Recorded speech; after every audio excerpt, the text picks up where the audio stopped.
Sino ang pinakamasamang babae sa lumang tipan?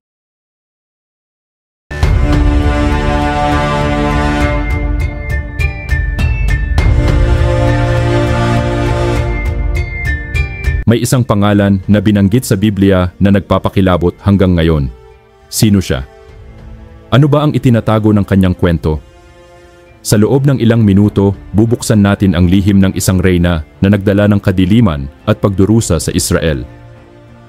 At baka matutunan mo kung bakit hindi basta-basta ang kanyang alaala. Kung gusto mo ang ganitong klase ng content, ay huwag kalimutang like ang video at mag-subscribe sa ating channel para lagi kang updated sa mga bago naming uploads. Tara, at ating alamin kung sino ang pinakamasamang babae sa lumang tipan. Ang pangalang Jezebel ay madalas nakakabit sa isang tauhan sa Biblia. Siya ay sikat sa kanyang kasamaan at pagsuway sa Diyos sa lumang tipan. Si Jezebel ay anak ni Ethal, hari ng Sidon, at asawa ni Ahab, hari ng Israel. Nakilala siya sa pagpapalaganap ng pagsamba sa mga maling Diyos sa Israel, pag-uusig at pagpapatay sa mga propeta ng Diyos, at sa pagpaplanong maparatangan ng mali at mapatay ang isang inosenteng tao. Ang pangalan ni Jezebel ay naging simbolo ng kasamaan, panlilinlang at pang-aakit, kaya siya ay naging simbolo ng pagtataksil at kasamaan ng mga babae sa popular na kultura. Ang kwento niya ay nagsisilbing babala sa relihiyon at moralidad tungkol sa mabibigat na parusa ng pagsuway at pagsamba sa mga Diyos-Diyosan sa Biblia. Samantala si Haring Ahab ay inilalarawan naman bilang hari na gumawa ng pinakamaraming kasamaan sa paningin ng Panginoon kaysa sa mga naunang hari ng Israel. Itinaas niya si Jezebel bilang reyna sa Israel nang pakasalan niya ito. Malaki ang ginampanan ni Jezebel sa paghikayat sa kanyang asawa na suportahan ang pagsamba kina Baal at Asherah sa mga Israelita sa panahon na karaniwan ang pagtatayo ng mga lugar sambahan para sa mga banyagang asawa ng hari. Inutos ni Jezebel na itayo ang isang templo at altar para kay Baal sa Samaria.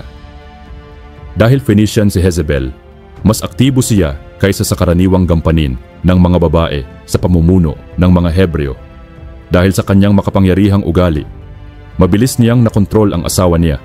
Inilipat ang Israel mula sa pagsunod sa Diyos patungo sa pagsamba sa Diyos-Diyosan. Sa buong paghahari ni Ahab sa Israel, nahati ang mga tao sa pagsamba at paglilingkod kay Baal o sa Panginoon. Lalong tumindi ang alitan kaya pinlano ni Jezebel ang pagpatay sa mga propeta ng Panginoon habang matibay niyang sinuportahan ang mga propeta ni Baal at Asherah. Subalit palaging may sagot ang Diyos. Ang pangunahing kalaban ni Jezebel ay si Elias na matatag na tumangging sumamba kay Baal. Bilang tugon sa malawakang pagsuway sa Israel, inihayag ni Elias ang kaparusahan ng Diyos. 3 taong tagtuyot. Di nagtagal nagkaroon ng matinding labanan sa pagitan ni Elias at ni Haring Ahab na humantong sa pagtitipon ng lahat ng mga propeta sa bundok ng Carmel. Sa pagtitipon na ito, ipinakita ni Elias na siya lang ang natitirang propeta ng Panginoon matapos patayin ng iba, samantalang may 450 propeta si Baal. Nagpanukala si Elias ng pagsubok, humiling ng 2 toro, isa para sa kanya at isa para sa mga propeta ni Baal. Ang mga toro ay hahatiin at ilalagay sa kahoy bilang altar at hindi gagamit ng apoy. Hinamon ni Elias ang mga propeta na tawagin si Baal para sindihan ang apoy, samantalang siya ay tatawag sa Panginoon. Matapos ang maraming oras na walang resulta, sumigaw ng malakas ang mga propeta ni Baal at sinaktan ang kanilang sarili gamit ang mga espada at sibat ayon sa kanilang gawi. Nang siya naman ang sumubok, inayos ni Elias ang toro sa kahoy nang walang tulong.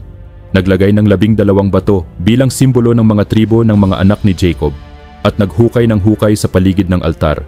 Sinabi niya sa mga tao na ibuhos ang tubig sa handog at kahoy ng 3 beses hanggang mabasa ng husto ang altar at mapuno ang hukay. Nanawagan si Elias sa Panginoon. Panginoon Diyos ni Abraham, Isaac at Israel, ipakita mo ngayon na ikaw ang Diyos sa Israel at ako ang iyong lingkod na gumawa ng mga ito ayon sa iyong utos.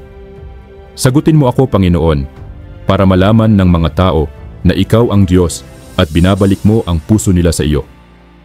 At sa isang hindi kapani-paniwalang sandali, bigla na lang bumagsak ang apoy mula sa Panginoon at sinunog ang handog, ang kahoy, mga bato, lupa, pati tubig sa hukay.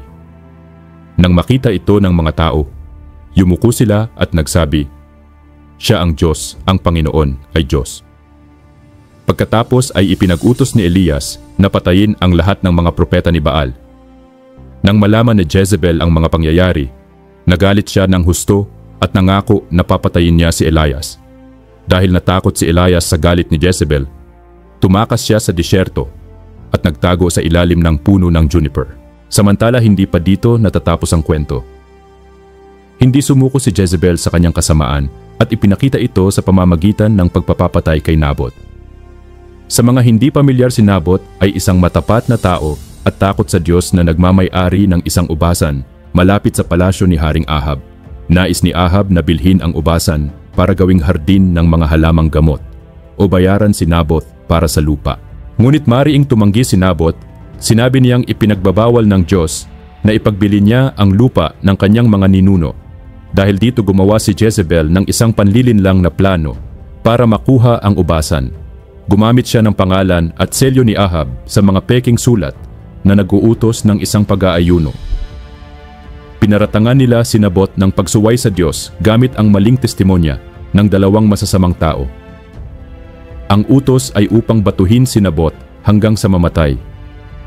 Nang naganap ang plano ni Jezebel, napatay si Nabot. Pagkatapos, kinuha ni Ahab ang ubasan ni Nabot. Dahil dito nag-utos ang Diyos, muling lumabas si Elias mula sa disyerto at hinarap si Ahab tungkol sa sabuatan ni Jezebel at sa kanyang mga kasalanan na naglayo sa Israel mula sa Diyos. Para sa kasalanan ni Jezebel, sinabi ng Diyos na kakainin siya ng mga aso sa tabi ng pader ng Jezreel. Sinabi din ng Diyos na walang katulad si Ahab na ipinagbili ang sarili niya sa paggawa ng masama sa paningin ng Panginoon dahil sa pag-udyok ni Jezebel, kanyang asawa. Nang marinig ni Ahab ang hatol ng Diyos, humingi siya ng tawad sa pamamagitan ng pagsuot ng sako at pag-aayuno. Dahil dito, sinabihan ng Diyos si Elias na ipagpaliban ang paghatol kay Ahab dahil sa kanyang pagsisisi.